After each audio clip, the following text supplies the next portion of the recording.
Here we see that this is the typical fort plan which is there. So it says that it has 4 major entrances and 2 minor entrances at each gate. So in this case, when we are having, so this is the Rajpath or Rajmarg, and then we have the shorter ones or the Mahamarg which are there. So here the bastions are there at all corners. So here the distance between the 2 bastions is such that the visibility is there. Talking about the entrance at the fort wall. So here in the entrance, here is the road which is going, and then from here we have 2 entrance. So this entrance is talking about, say now here it is said that it is 24 hasta, and then there is a staircase or a turret on both the sides to reach this place from where the watch can be kept in. Now this Rajdwar, they are saying, should be 1/3 of the total area. So now here 1/3 of total area, I would say, would be, this is the Rajdwar which is drawn, and then accordingly the division is made. Now what happens in this area was the question. So again there is said that in that area there would be some kind of offices and some kind of open place. So it would have a platform for itself and then the open space for people to stand. Again there are smaller gates at this place. At the larger gate here, so that the elephant can travel, the smaller gates as we have the wicket gates nowadays is the layout. We could see similar is there in Bhopal old city area, where it is actually on the gridiron, and it is said that it was made by Raja Bhojan during the Parmar time, and then later on it was taken up. So here we can see the Rajmarg, then the Mahamarg, and then the lower order marks which are not ever put here. So now with the difference in the cities, Jesht, Madhya and Kanishta, the Rajmarg size, Mahamarg size and Janpat size are going to vary.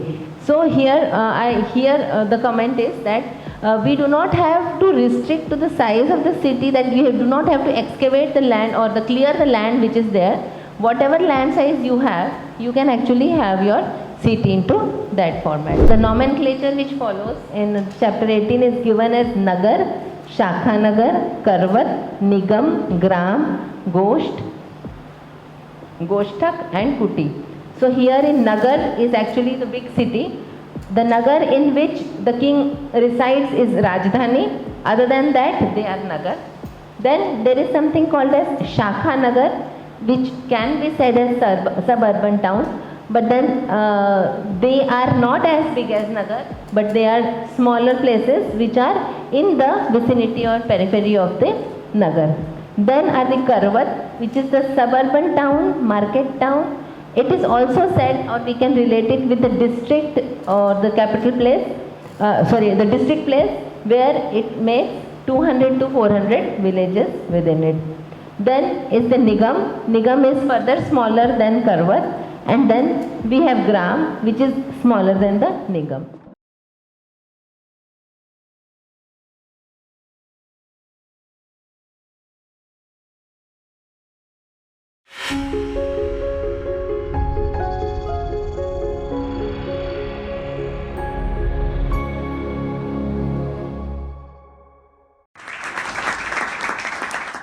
The first and foremost what you require when you start planning or designing is the measurements. So sir has given a light on it. So one more step ahead of it is Renu, or the sun of ray of sun. So that is the smallest point, smallest length which we can measure, coming down to angular, because when we are looking into the planning aspects, these small are not required, but yes, they are there, which are mentioned in Samrangan Sutradhar in chapter 9. So here talking about Hasta, and then from here if I look into it, they are again talking about Matra, Kala, Parv, and here what we actually need at the end when we are trying to measure these things are actually Hast, Kar or Cubit. Now here there is a confusion. When you say Cubit, it is an area.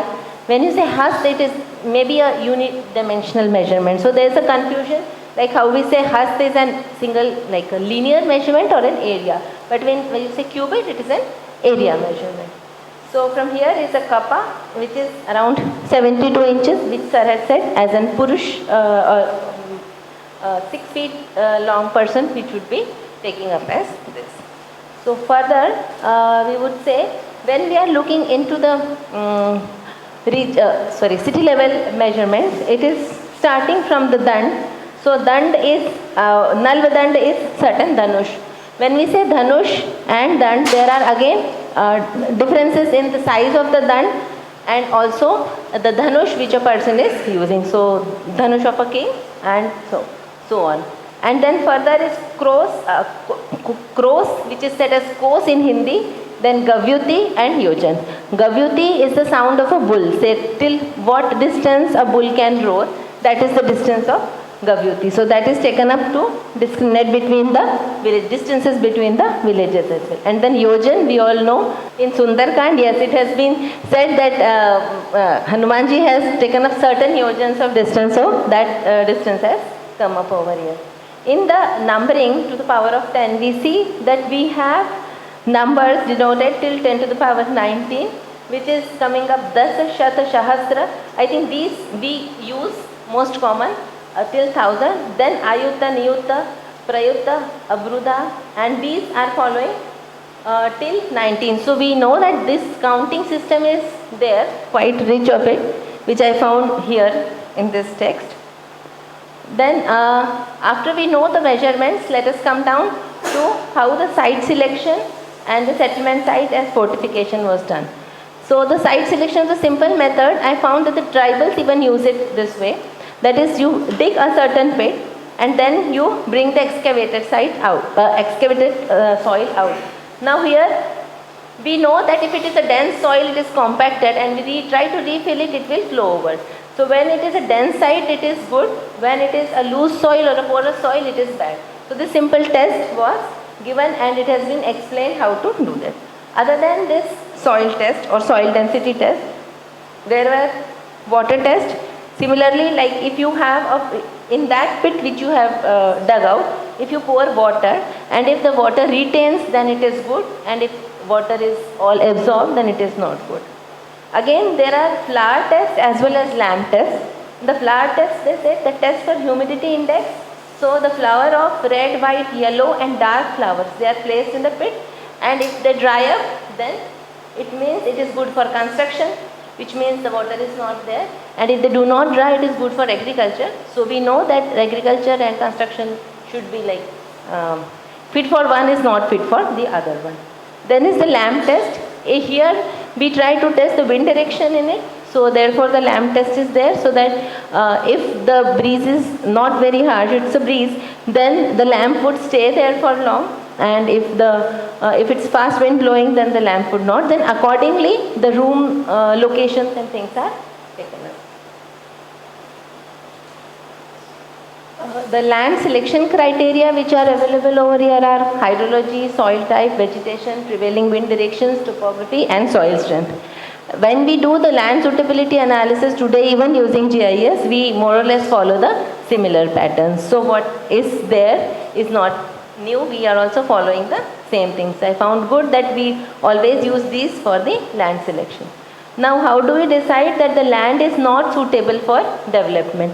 So we have to understand that this is quite old document. So today we try and develop any kind of land, may it be by land reclamation or may it be in the any type of area. So technologies have developed.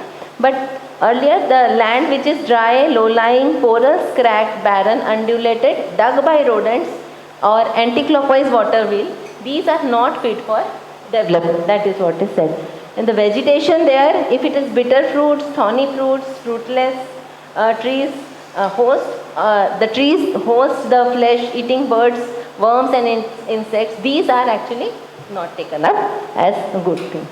So similarly, which we find that there are certain parameters which where they said that land is not good for development. Nowadays it's a reverse thing. If it is good for vegetation, fit for vegetation, we take it for vegetation, and the rest of the land which is not fit for anything else should be put for development. That is what we feel, that such that we use that land. But that is the difference here. Okay. Now settlement saying dimensions. Here the size for the settlement is vast. There is a vast range for the size of the settlement. So every typology has three typologies: Jeshta, Madhya and Kanishta. So it says that in any typology there would be these three typology, and there is a multiplier or dimension in the length and width. So earlier it was said that the square is only for kept for the best. So for God, for rest of them here we can have sizes of different dimensions. Here they are not saying that it should be regular, but yes, it can be 1.5 times, 1 1/4 times, 1 1/8 times. The length is going to vary, but the breadth remains same. That is how we can get the plot sizes, say from 1:1/8, so to a maximum of 1.5, which sir had said that we can have a rectangle which is 1 and 1.5 times of the length to breadth ratio. Same is there for this. So the Jesht one would have a width of 4000 kappas and the smallest one would have a width of 1000. So there is a range in them also. Okay. So with this, the dimension typology, when we move to the fort planning, the fort would say that the central fort would be there, which has bastions, which has, so these are all the coverage which is there from this fort line to here are all the protective layering of different typology. So here there is a moat. The moat is also said to be have 3 layers in it, which I would show it later on. Then there is a vegetation. Here the vegetation of flowers with the fragrance, so that the bees can come and settle over here. And the last one here is the bushes and dense creepers and thorny. So what they said that bale, babool and shami should be placed over there. So all the 3, when we find that they are all the thorny trees which are there. And if we try to relate it, all of them are being offered to Shiva.